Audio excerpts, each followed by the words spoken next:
Magandang araw po sa inyong lahat mga kababayan at welcome back dito po sa PNR at eto nga mga ka-review natin na nabitag ni Karen lagot na, damay-damay na to.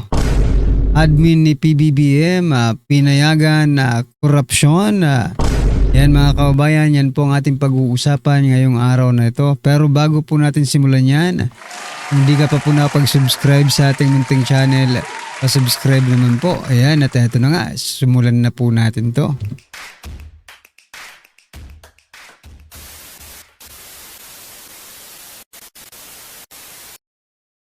So yan mga kababayan, bago po natin i-play ang video ito, pasadahan po muna natin ang mga nagte-trending na mga balita dito po sa mundo ng social media at unahin na nga po natin ito. Ito po yung sinasabi nating pinayagan ni President Bongbong Marcos Jr. ang korupsyon sa kanyang administrasyon. Bakit? Sabi po dito sa post ng Musika ng Politika, ngayon na-realize nyo bakit ito ang unang inalis sa unang araw pa lang. Now you know, if you don't, you are bobo. Ito po yung tinanggal nila sa unang araw po ng kanilang panunungkulan ng administrasyong ito. Ito po yung tinanggal nila, no? Presidential Anti-Corruption Commission or yung PACC, no? Ito po mga kababayan ang komisyon na tumitingin at nag-iimbestiga sa mga korap na mga politiko. Maliban po sa ombudsman at COA, ombudsman is very powerful, pero mas powerful ito sa ombudsman. Ang namumuno po nito noon ay si Greco Belica mga kababayan, no? Tinanggal po nila ito just to give way sa korupsyon sa ating gobyerno. Bakit natin nasabi yun mga kababayan? Sapagkat diba, halata naman. Halata na paghahalataan na kayo. Kasi kung anti-corruption po ang gobyerno nyo, dapat ipinagpatuloy nyo to. Hindi nyo to tinanggal kasi eto nga ang tumitingin. Diba? Mas mahalaga pa po ang komisyon na ito. Kaysa po dyan sa departamento ni Gadon. Diba? Etong department na ito, no, itong commission, Presidential Anti-Corruption Commission, no. Mas mahalaga pa ito, mas may pakinabang pa ang taong bayan kaysa po diyan sa departamento ni Gadon. Wala naman tayong nakikitang ginagawa. Parehas lang naman kayong magbabayad ng tauhan, bakit doon pa? Bakit eto tinanggal nyo? Ay nako, kaya pala ang daming anomalya sa ating gobyerno ngayon. Kasi pinayagan, yan po ang ating conclusion Pinayagan ni President Bongbong Marcos Jr. Ang korupsyon sa kanyang administrasyon. Anyway, ano po ang inyong masasabi dyan? At eto pa. Eto yung COMELEC. 3 senador inimbestigahan ng COMELEC dahil sa umano'y pagtanggap ng campaign donation mula sa kontraktor. Aba. Matindi itong matindi po ang COMELEC. Ang masasabi ko lang po dito mga kababayan sa House of Representatives ba? Wala bang tumanggap ng donasyon? Di ba? Ibig bang sabihin ang mga kontraktor ay hanggang sa Senado sila may koneksyon at wala sa mga congressman? Yung mga congressman nga ngayon ang nadadawit. Diba? Aba gumagawa ng diversion ng COMELEC. Anyway, it's better kasi pati Senado nakikita ng COMELEC. Pero what I'm trying to point out, kung meron po sa Senado, malamang meron din po sa House of Representatives kasi diyan nagsisimula. May mga contractor tinatawag ng contractor, di ba? Tapos, nako talaga si COMELEC Chairman George Garcia. Lahatin mo naman. Pati dito meron sa House of Representatives. Baka hindi lang 3 ang mahuli mong malalaking isda diyan. Baka kalahati ng House of Representatives ha ay mahuli mo. Anyway, ano po ang inyong masasabi diyan mga kababayan? I-comment nyo na lang at eto pa. Ito naman po si Bunuan, sinisi na naman sa nakaraang administrasyon. Sabi po dito, useless na Canon road project galing sa past admin. Ayon po yan kay Secretary Bunuan. Nako naman. Nakita ko po yung report. No, nabasa ko po, sabi po ni President Bongbong Marcos Jr. na ilang beses na niyang ininspeksyon, di ba? Ilang beses niyang ininspeksyon ang project na yan at matapos nga ang ilang buwan natatapos pa lang, di ba? Pagkatapos daw ng project, ilang buwan lang ay ganito na ang nangyari. Ibig sabihin mga kababayan, natapos po ang proyektong ito within your administration and maybe nagkaroon po ng problema or corruption. Kasi uso naman yan ngayon, di ba? Uso po ang corruption yan eh. Dito na sa inyong administrasyon. The implementation na sa administrasyon ninyo nagkulang.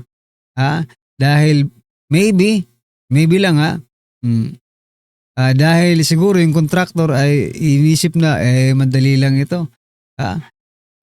Weak leader naman kaya okay lang yan. Nung nakarang administrasyon matigas, may kamay na bakal, talagang katatakutan, di ba? Na gumawa ng kalokohan. Logically, yun po ang nakikita natin. Dito, may kamay na bakal, dito weak leader. So saan sasamantalahin ng mga contractors yung kanilang pagiging buhaya, pagiging greedy, di ba? Dito na sa weak leader, di ba? Machuchugi tayo doon sa may kamay na bakal eh.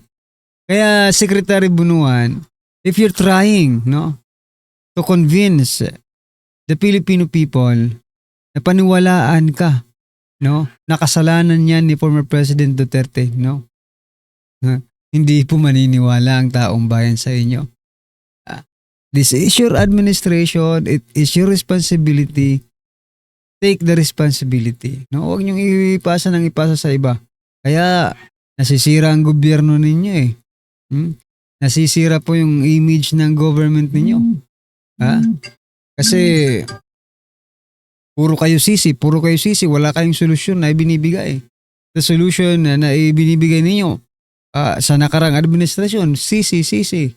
Sinong tao ang matutuwa sa inyo niyan? Diba?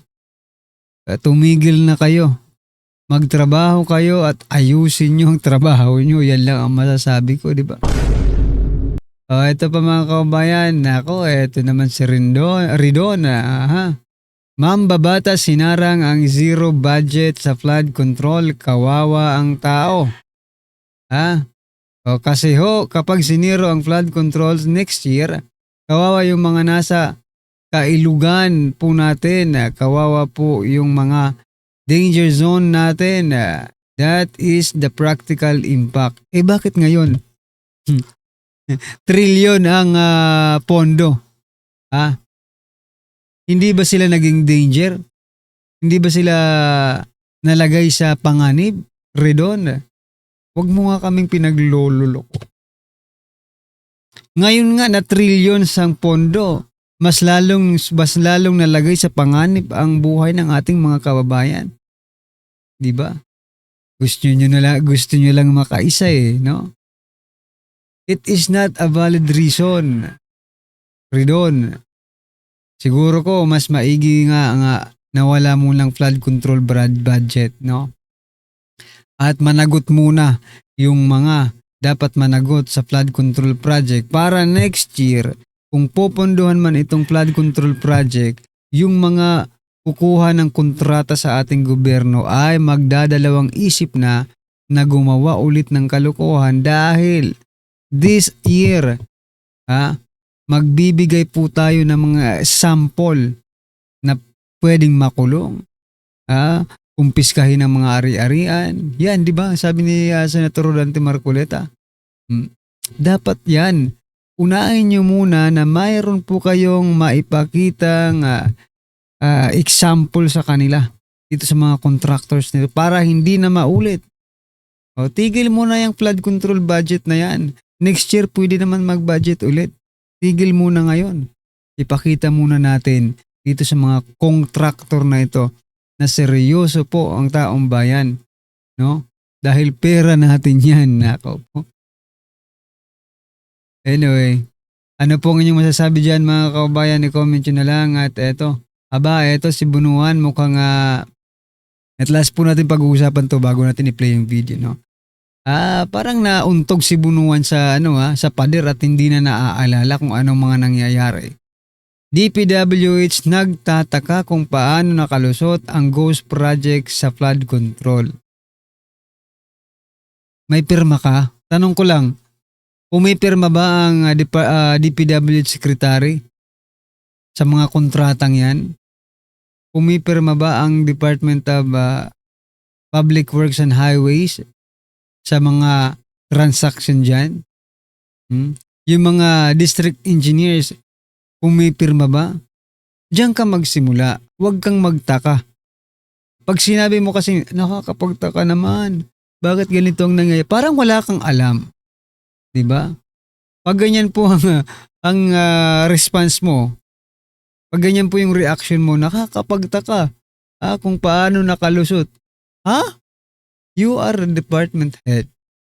You should know. Ang tanda-tanda na ninyo buti pa kami nakakapag-speculate kung paano nakalusot. Speculation lang naman, no? Siyempre may mga pirma-pirma yan. Doon mo simulan sa mga pirma. Baka nga ikaw ang pumirma Diba? Anyway mga kabayan, ano po ang inyong opinion dyan? I-comment nyo na lang at eto. Pasadahan na po natin ang video ito at bigyan po natin ng reaksyon. Eto na po. Ito po, guest po ni Karen Davila, si Redon. Pinapanood ko nga yung balitaktakan nila. Lakas barahin ni Karen Davila. No? Sabi ko, teka muna. Mukhang may shifting na nagaganap.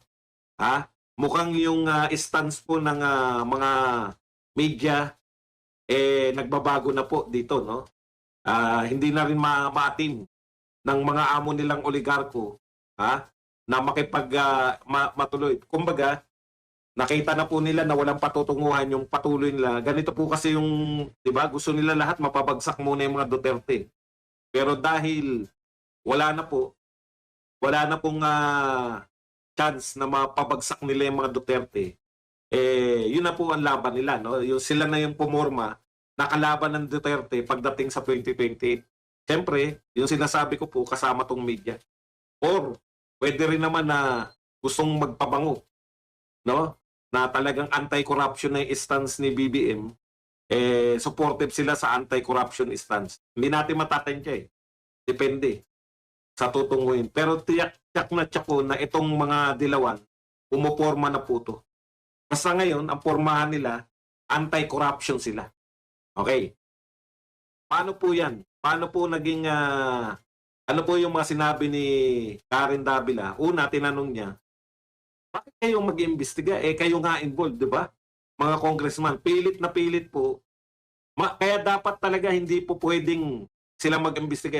Alam niyo kung bakit nag-shift po sila sa anti-Duterte stance sila. Dati kasi sumasakay sila, anti-Duterte lang din sila Naiiwan po sila. Ang lumalabas po kasi ngayon, na tayo lang yung totoong nagsasabi ng katotohanan, di ba? Tayo lang yung nagsasabi ng katotohanan kaya sila humahabol. Sabi niya dito muna tayo kay Karen. Sabi ni Karen, kay Redon, bakit kayo mag-iimbestiga? Kayo nga mga involved, mga congressman. Tapos tinanong niya, si Saldi ko ba, iimbitahin niya? Teka muna, bakit hanggang Saldi ko lang ka? Ako may nahalata ako sa media Si Saldi ko, lutang na po ang pangalan ngayon ni Saldi ko. Parang ang nangyayari, pero never po sila na isama po yung pangalan ni Martin Romualdez. Hindi kaya ang gagawin ng media, no? Si Saldi ko na yung magiging sakripisyo. Kasi kinakailangan po, alam nga namang walang lumabas na masama sa mga hindi po, hindi po kakagatin ng mga tao na walang congressman na involved. Mismo si BBM nagsabi na meron. O, di ba? Ngayon, pinalulutang nila yung Saldico, pero ang pinagtataka ko, ang tinitignan ko, bakit Saldico lang? Ayon kay VP Sara, team up yan eh. Saldico yan, tsaka Martin eh. Bakit ngayon si Saldico lang yung parang inaano nyo na, sige, yan ang, o, di ba? O, sige, dito muna tayo, mamaya na natin suriin yun. Sabi ni Karen Davila, iimbestigahan nyo ba si Saldico? Kita mo sagot na rin doon ha. Pag involved, meron nakapagsabi na involved siya sa anomalya. Putya yung anomalya, ang sinasabi ni Ridon, pag meron daw naging whistleblower. Talaga? Paghintay kayo ng whistleblower, wala kayong ideya, walang direksyon. Nakita niyo po yung pagkakaiba, ang direksyon nila para mapawalang sala yung mga congressman. O, tignan nyo, bakit daw imbestigahan si Saldico, dinay-quest na niya. Ibig sabihin, yung SunWest, tinukoy ni Karen yung SunWest na 10 billion, mahigit 10 billion na nakuha ang kontrata, hindi ba ang founder niyan si Saldico? Ay dinay-best niya na po. Dito pa lang sa sagutan pa lang. Sa sagutan pa lang, ni Ridon tsaka ni Karen Davila, dinay-best na po. Dinay-best na ni Ridon. Ni Ridon tuloy ni Saldico yung pagmamay-ari niya ng SunWest. So yan mga kabayan, hindi rin kaya nagkakaroon ng conflict of interest, no? Dito po sa kaya Saldico. Kasi napakalaki pala ng nakuha ng kumpanya na, di ba? Nung construction company na yan, na SunWest, di ba? Napakalaki pala ng nakuha sa gobyerno na kontrata. Di ba si Saldico po ang ang chairman po ng Committee on Appropriation? Hindi kaya nag-insert si Saldico? Para di ba? Magkaroon ng budget, ng napakalaking budget ang flood control project na ito. Ayan po, nagtatanong lang po tayo mga kabayan. Sana rin po yung bagong chairperson ng Committee on Appropriation ay masilip din. Baka mamaya mayroon palang baho, di ba? Pwede pasingawin agad para mas maaga, mas maganda. Anyway mga kababayan, ano po ang inyong opinion, reaksyon patungkol po sa video nito, i-comment nyo na lang po sa baba. Yan, maraming salamat po.